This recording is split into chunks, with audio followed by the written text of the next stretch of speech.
Alright, this workout you just need a dumbbell, a stability ball, and a mat. And the dumbbell should be heavy enough to be challenging on this exercise. So this is one variation of a row that you do on the floor without needing a bench. You can see how my leg is straight out to the side. Now I'm going to show you a harder variation. This is if you can hold yourself up in a push-up position. Make sure you don't lock out the elbow on the arm you're holding yourself on. Make sure you pull the dumbbell back and squeeze, almost like you're trying to get your thumb into your armpit on the hand holding the dumbbell. Now this is one variation of push-up you can do. As long as you have no shoulder and no wrist issues, go all the way down, rest your chest on the floor, push yourself all the way up, and push your body all up as one unit.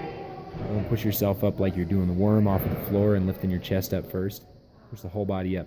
This is a harder kind of a push-up. You want to do this if you can do at least 15 pretty easily of the last type of push-up. And you want to move up to a harder type of push-up and do it this way. Going real slow on the negative, the feet on the floor, and then you're pushing yourself back up on the knees because you don't have to have the strength to push yourself back up your feet, back up on your feet.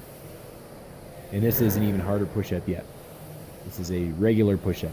Chest goes down, rests on the floor, you push yourself all the way up. Your body's moving up like a plank again, all as one unit. The backs of your knees are coming up just as fast as your shoulders. Alright, this is the next exercise. It's a ball roll-in, hamstring exercise. This is the easiest version. I'm not picking my hips up very high. You want to do, if you can do 15 of these fairly easily, and it's not pretty tough on your hamstrings, the muscles on the back of your legs, not your butt, but the one right below them, then you want to lift up the hips higher like I'm doing right now. Lift them up as high as you can. Almost go like you're making a straight line from your shoulders to your knees. Now, I'm going to show you an even tougher way. If you can do at least 15 of these pretty easily, you're going to come up on both legs, lift one leg up, and come down on one leg. Place that leg. Now lift the opposite leg up, come down on the other leg. And again, you want to just start out with about 3 to 5 of those each side. And if you can do those, easily do 15 each side.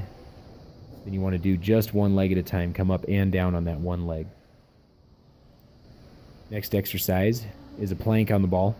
This is one variation of it. Look at how my butt is up sort of high. My body's not totally in a straight line. I'm lifting my butt up just a little bit. That keeps me from arching my back. This is another variation you can do. A little bit tougher. Hands on the outside. Hold it for time, 30 to 60 seconds. And this is yet another variation that's even tougher. You're going to circle one way and then circle the other way. And again, start out with 3 on each side. If you can do that, move up to 5 on each side. If you can do that, move up to 8. If you can do that, move up to 10 on each side. And this workout, you're going to finish off with lunges. It's a floor lunge, so you're actually setting your knee all the way down, resting, standing back up. Look at my posture. Okay, nice and tall. The shoulders are pretty much right above the hips. I'm nice and straight. The knee up to the shoulder is pretty much a straight line. My front knee stays behind my toes, does not go ahead of my toes. The heel on my front leg stays down on the floor.